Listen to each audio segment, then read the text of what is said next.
जय माता दी दोस्तों। माता रानी आपकी सारी मुरादें पूरी करें और आप जीवन में खूब सारी तरक्की करें। इसी के साथ आज का जो वीडियो है वो मैं शुरू कर रही हूँ। दोस्तों अभी जीवित पुत्रिका व्रत जो है, जितिया व्रत जो है वो किया जाने वाला है। 18 अगस्त को ये जो व्रत है ये किया जाएगा। बहुत सारी माताएं बहनें इस व्रत को करती हैं अपनी संतान की लंबी आयु के लिए, उनकी तरक्की के लिए और जीवन में उन्हें कभी भी कोई कष्ट ना हो, इसलिए बहुत सारी माताएं बहनें इस व्रत को करती हैं। ये जो व्रत है ये संतान के लिए रखा जाता है। ऐसा नहीं है कि आप बेटी के लिए रखें या बेटा के लिए रखें। आपके संतान में दोनों आते हैं, चाहे आपके पुत्र हों या आपकी पुत्री हों, दोनों के लिए इस व्रत को रखा जाता है। और सोने की एक जितिया जो है वो बनवाई जाती है। बहुत सारी माताएं बहनें जो रहती हैं उनको पता होगा। तो सोने की जितिया बनवाई जाती है और पूरी विधि विधान से पूजा अर्चना की जाती है और वो गले में धारण की जाती है। साथ ही साथ ये जो व्रत है, जिस तरीके से हरतालिका तीज होती है या अगर मैं बताऊं निर्जला एकादशी होती है, उसी तरीके से जो जीवित पुत्रिका का व्रत है वो किया जाता है। ये 3 दिन का व्रत मतलब एक दिन का ये व्रत होता है, लेकिन 3 दिन तक कैसे चलता है चलिए मैं बता देती हूँ। जैसे ये जो व्रत है ये 18 सितंबर को भी रखा जाएगा, रविवार वाले दिन। और 17 सितंबर को नहाए खाए होता है। मतलब जब भी आप किसी व्रत को करते हैं तो एक दिन पहले ही आपको सात्विक भोजन करना चाहिए और पूरा नियम बना लेना चाहिए कि किस तरीके से आप जो व्रत है वो करेंगे। साथ ही साथ 18 तारीख को निर्जली व्रत जो है वो किया जाएगा।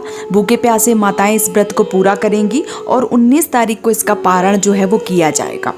अब 18 तारीख को व्रत करना है, 19 तारीख को पारण करना है और 18 तारीख को ही जब ये व्रत करेंगी तो सुबह भोर में क्या करती हैं बहुत सारी माताएं बहनें, सरगी का रिवाज है, कहीं कहीं पे है तो सरगी खा लेती हैं। मान लीजिए सूर्योदय के पहले, जब भगवान सूर्य नहीं निकलते हैं उसके पहले ही 3, 4, 5 बजे बहुत सारी माताएं बहनें सरगी खा लेती हैं और उसके बाद अपना जो व्रत है वो प्रारंभ करती हैं।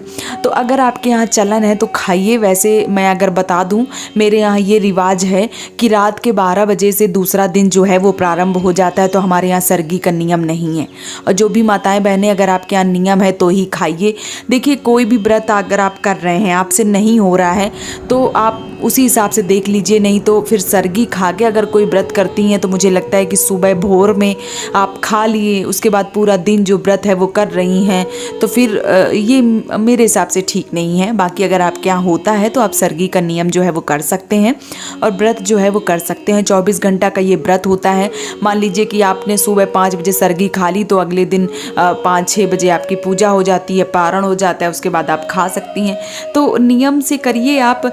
ये जो सरगी वाला नियम है ये अभी नया नया माताओं बहनों ने चला दिया है, नहीं तो सरगी मुझे लगता है कि कहीं पे इसका रिवाज जो है वो बहुत ही कम देखा गया होगा। हमारे यहाँ खास करके ये जो रिवाज है ये नहीं है। हमारे यहाँ अगर जो बूढ़ी माताएं बहनें हैं वो अगर सरगी खा भी लो तो बोलेंगे कि सुबह सुबह खा लिए, उसके बाद क्या भोर से खाने के बाद व्रत कर रही हैं, तो ये कैसा व्रत है। हमारे यहाँ नहीं नियम है, ना ही करवा चौथ में, ना तीजा में, ना जीवित पुत्रिका में। कोई भी व्रत अगर चाहे एकादशी हो गया, कुछ भी हो गया, हमारे यहाँ निर्जला मतलब निर्जला एक दिन पहले ही, मान लीजिए कि जैसे 18 तारीख को ये जो व्रत है ये किया जाएगा, तो हमारे यहाँ कैसे किया जाता है।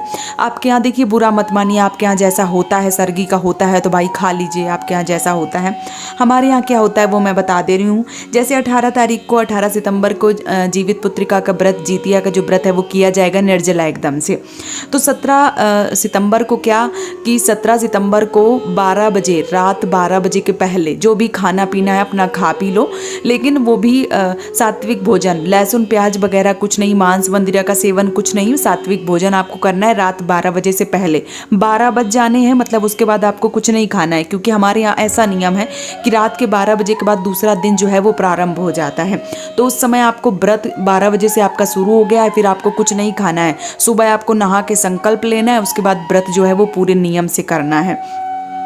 क्या होता है कि सुबह जो बहुत सारी माताएं बहनें सरगी वगैरह खा लेती हैं, फिर पूरा दिन नहीं खा पाती हैं या उनको प्यास लगती है, क्योंकि भाई सुबह सुबह खाओगे तो एक बात है कि उनको प्यास तो लगेगी। उसके बाद बहुत सारी माताओं बहनों को उल्टी आ जाती है ना, वॉमिटिंग, तो उल्टी कर देती हैं, तो फिर उनका जो व्रत है वो खंडित हो जाता है। तो मुझे लगता है कि आप लोगों को जो सरगी का नियम है, अगर आपके यहाँ होता है तो कुछ ऐसे जूस वगैरह पी के अगर आप कर रहे हैं तो कर लीजिए, नहीं तो सरगी अगर आप अवॉइड करेंगी, टाल के उसके बाद व्रत करेंगी तो मुझे लगता है इसका जो नियम है वो ज़्यादा अच्छे से होगा।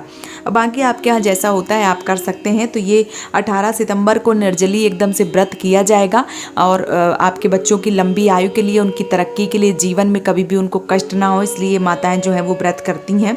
और नहाए खाए जो है वो 17 तारीख को हो जाएगा। आपको 18 को निर्जली व्रत है, 19 तारीख को आपको पारण करना है। और ये जो व्रत है ये अश्विन माह की कृष्ण पक्ष की अष्टमी वाले दिन किया जाता है। तो ये जो अष्टमी है वो 18 तारीख को ही पड़ रही है। तो 18 सितंबर को आप सभी माताओं बहनों को जीवित पुत्रिका व्रत की ढेर सारी शुभकामनाएं। भगवान आपके पुत्र की आयु बहुत ही ज़्यादा लंबी हो, उसको जीवन में कभी भी कोई भी कष्ट का सामना न करना पड़े और वो जीवन भर इतना नाम रोशन करे आपका कि आपको ऐसा ही लगे कि ये संतान जो है वो इसी तरीके की संतान सबको प्राप्त हो। तो इसी कामना के साथ आज का जो वीडियो है वो मैं समाप्त कर रही हूँ। दोस्तों एक बार फिर से आप सबको जीवित पुत्रिका व्रत की ढेर सारी शुभकामनाएं। जय माता दी।